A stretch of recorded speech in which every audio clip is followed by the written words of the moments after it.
Tuturuan ko po kayo ng natural na paraan para bumaba ang kolesterol. Okay, yan ang problema ng mga Pilipino. Maraming mataas ang kolesterol, nagkakaroon ng sakit sa puso, bara sa puso. Ano gagawin natin? Lalo na sa blood test, maraming mataas ang kolesterol. So meron tayong mga natural remedies na sa tingin ko baka hindi nyo pa alam. Baka meron kayo kinakain, nakakataas pala ng kolesterol, kala nyo okay lang. So, ito yung normal na ugat natin. Ayan, no, walang kolesterol pag bata pa. Ito, may konting kolesterol na. Ito, pwede pa to, maganda pa daloy ng dugo. Ito, medyo barado na. Ito, barado na, high cholesterol na. So, hindi natin alam anong stage kayo. Depende sa nararamdaman at yung cholesterol level. Ang kinakatakot natin sa high cholesterol, may komplikasyon. Siyempre, pwede ma-stroke, pwede ma-heart attack, pwede mabara yung ugat sa paa, ma-high blood at magka-diabetes din. Sintomas, minsan lumalabas yung cholesterol dito sa mata. Dito sa mata, may mga parang taba-taba lumalabas. Yung iba, sumasakit ang dibdib, sumasakit ang paa. Yung iba, tumataba o yung iba sa blood test lang nakikita. Yung sa heart problem, sa sakit dibdib, ano yun, mga late stage na yun. Okay, tingnan natin ha. 10 bad habits kaya tumataas ang cholesterol. Number 1, may tinatawag na trans fat. Okay? Itong trans fat, masama din siya. Marami ng pag-aaral nito. Ang trans fat kasi, yung taba, binago nila eh. Hydrogenation. So, yung liquid fat, nagiging solid siya. Okay, ano itong mga pagkaing hilig natin? Yung mga margarine, vegetable shortening, yung mga ganitong pagkain ay maraming trans fat. Processed food, fried foods, karamihan ng mga fast foods may trans fat. Yan, eh. Kaya ngayon medyo talagang binabantayan to. Nakakababa ng good cholesterol, nakakataas ng bad cholesterol.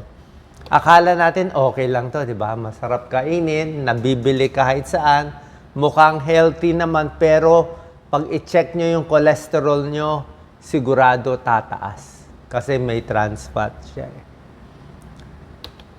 Number 2, ito yung saturated fat na alam natin.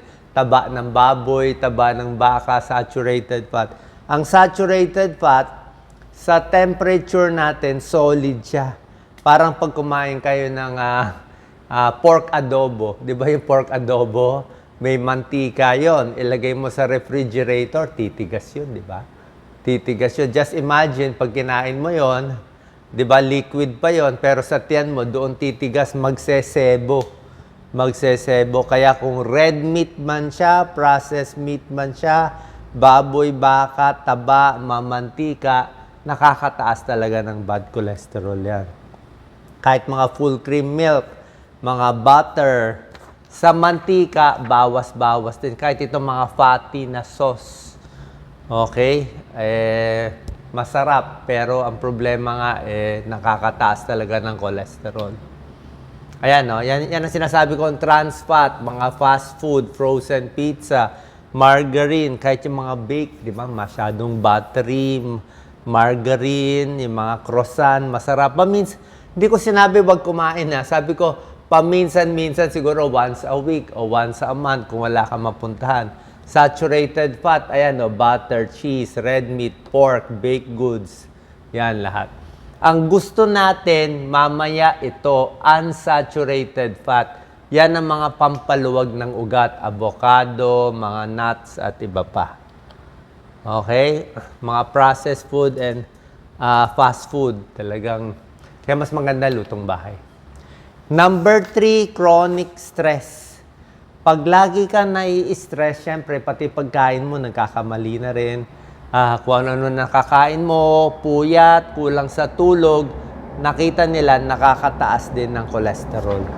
Pag sobra kang stress. Kaya dapat ito, mga tai chi, meditation, pamparelax. Kulang sa fiber. Ang magandang pampababa talaga ng cholesterol, ang soluble fiber. Yan, soluble fiber ang pinakamaganda. Ano yung favorite natin? Oatmeal. Di ba sinabi ko sa inyo, 1 cup of oatmeal every day, bababa ang cholesterol mo ng mga 20 to 30 points. Oatmeal lang. Kasi oatmeal, pati gulay, oatmeal at gulay, high in fiber, high in soluble fiber, maraming antioxidant, kasama ang talong, okra, ampalaya, lahat yan, napakaganda. Ang nangyayari po, kasi ito fibrous siya, di ba? Fibrous. Para siyang walis-walis, di ba? Nangyayari, pag kinain mo yan, puro gulay, puro fiber, parang magiging, ano siya isang solid siya na pupunta doon sa bituka natin Parang winawalis niya yung bituka natin. At medyo nakukuha niya yung taba. Nakukuha niya yung mga fats, sumasama sa kanya at dinudumi natin. So maganda sa digestion ang fiber sa mga nagtitibi, constipated, may almoranas, para mas makadumi. Kita nyo, pag marami kayong gulay na kinain, mas maganda ang dumi mo.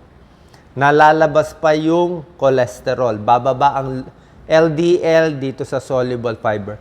Gulay, prutas na maraming fiber, maganda rin, mga apple, pears, pati yung balat, di ba? May fiber yon.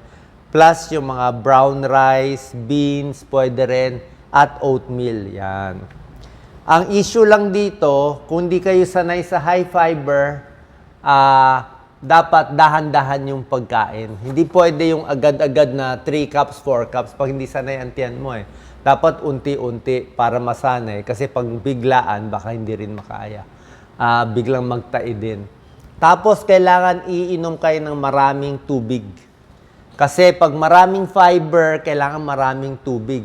Kung hindi, mai-imbak din siya. Kailangan maraming tubig para ma-push siya palabas. Pampababa to ng cholesterol.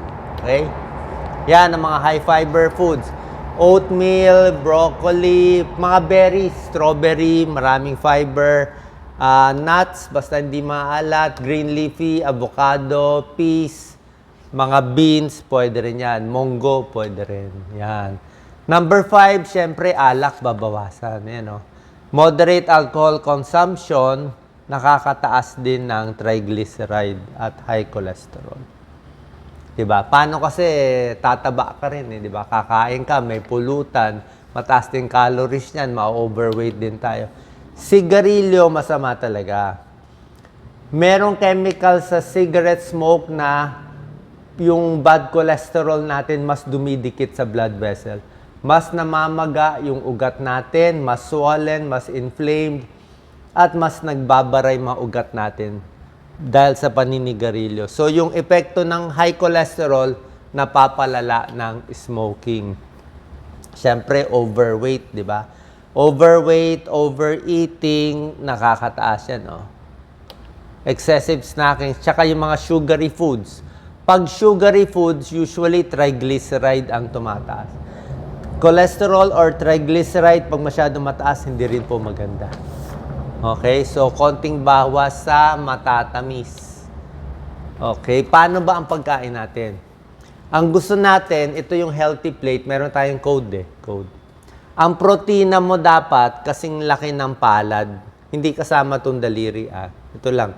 Itong palad lang, ito lang. Ganito kalaki yung pork chop mo dapat. O yung isda mo, ganito lang. Okay? Ang gulay mo, isang fist, ganyang karami. Actually, kahit dalawa So, isang cup ng gulay mo. Yung kanin mo, or spaghetti, or tinapay, 1 cup. Ganyan lang dapat yung 1 cup. So, kung bata kayo, mas maliit ang kamay, mas konti makakain. Kung malaking lalaki na construction worker, malaki kamay, isang kamay lang so mas maraming kanin malaki. Hindi ko sinabi, apawin mo ng ganyan. Yung normal lang, huwag tayong pilosopo. Yung mga fat, mantikilya, yung mga oil, isang thumb lang. Ganito lang karami. Mga isang kutsara. Mga 1 to 2 teaspoons or 1 tablespoon yung fat. Okay? Rice, ganito. Ulam, ganyan lang karami. Gulay, pwede marami. Yan ang kodigo natin sa healthy eating. Base sa laki ng katawan mo. Kasi pag malaki katawan mo, malaki rin kamay mo. Kung payat ka, maliit din kamay mo. Hindi gumagalaw, kulang sa exercise, okay? Nagpapataas ng cholesterol yan. May pag-aaral, para bumaba ang bad cholesterol, Meron itong pag-aaral, 2019, 425 older adults. Basta nag-exercise everyday, bababa ang blood pressure, bababa ang blood sugar, tataas ang good cholesterol, at bababa yung bad cholesterol. Diba? Exercise may tulong sa lahat, sa puso, sa diabetes, pampababa sa cholesterol. Ayan, no? Pag lagi nakaupo, sasakit ang tiyan, constipated, bad for mental health, magkakaroon ng bara-bara sa ugat sa paa. Okay, varicose veins, may mga barado, at hihina ang buto. Kailangan gumagalaw-galaw. Sama ko na rin sa sedentary lifestyle, kailangan kompleto ang tulog. Okay? 7 hours or more. Pag kulang ang tulog, may pag-aaral, mas puyat, mas mataas ang cholesterol. Mas puyat, mas mataas ang blood sugar. Mas puyat, mas mataas ang blood pressure. 'Di ba? Pag puyat ka, naka-high blood Mas puyat, tumataas din yung ano. Siguro mas kumakain din ng marami pag mas puyat. Tips to move more. Manage your weight, 'di ba? Pag overweight. Bukod dito, magbibigay pa ako ng other healthy foods na hindi ko pa nabanggit. Garlic, hindi ko pa nabanggit dito. Bawang. Alam naman natin, ang bawang na may tulong sa blood pressure konti, pero nakakababa siya ng cholesterol by a few points. Pero ang bawang, nakakalabnaw din ng dugo. May effective siya talaga. So, maganda yung bawang sa cholesterol, sa blood pressure. Ingat lang, baka sumakit ang tiyan. Soybeans, di ba? Monggo, napakaganda. Isda, sinabi ko sa inyo, isda, omega-3 fatty acids. 2 to 3 servings, 2 to 3 times in a week, magandang isda, pampababa ng triglyceride. Okay? Mackerel, tuna, sardines, mga tamban, lahat yan healthy. Avocados, pinakita ko rin sa inyo, di ba? Avocado lowers bad cholesterol. Magandang avocado. Mansanas, peras, strawberry, mataas sa fiber. Yung sinasabi ko sa inyo, high fiber, maganda. Sa mga oil, kahit anong mantika nyo, konti lang. Siguro, wag na masyadong prito. Diba? Wag na masyadong prito. More, konti lang ang gamitin yung mantika. Pinakamaganda daw talaga sa pag-aaral, olive oil. Kasi olive oil, hindi siya tumitigas. Kaya lang mahal yung olive oil. Sa tsaa, may tulong din na black tea, green tea. Black tea, green tea, antioxidant, nakakababa din ng cholesterol, yung black tea and green tea. Dinagdag ko lang. So, regular check-up, syempre, kung talagang mataas ang cholesterol, check din natin kung masyadong mataas. Baka kailangan nyo ng maintenance na gamot pag hindi na nakuha nitong natural remedies. Okay? Regular exercise, lose weight, trans fat, saturated fat, yung mga fast food, sinabi ko sa inyo, healthy diet, quit smoking. Yan na, nakita nyo na yung mga dapat gawin, tulog, saging, di ko pa na tubig, kailangan maraming tubig. Mas maraming tubig, mas maganda, mas nalalabas yung mga taba sa katawan, yung fiber, soluble fiber, mas maganda yan. Pinapakita ko lang sa inyo, sa pagkain natin sa mundo, mas gusto natin yung ginawa ng Diyos na unprocessed. Ibig sabihin, saging, mukhang saging, patatas, mukhang patatas, sweet corn, mukhang sweet corn, pinya, mukhang pinya, karne, mukhang karne. Ito mas healthy kainin. Pag dinurog-durog na to, ginawa na siyang delata, pwede pa, pero nahaluan na yan di ba? Ginawa mo ng apple pie, yung apple, ibang usapan na yon. Yung sugar, ginawa mo ng soft drinks. Yung karne, ginawa mo ng langgunisa, o yung ibang product, ginawa mo ng cookies, ginawa mo ng chocolate.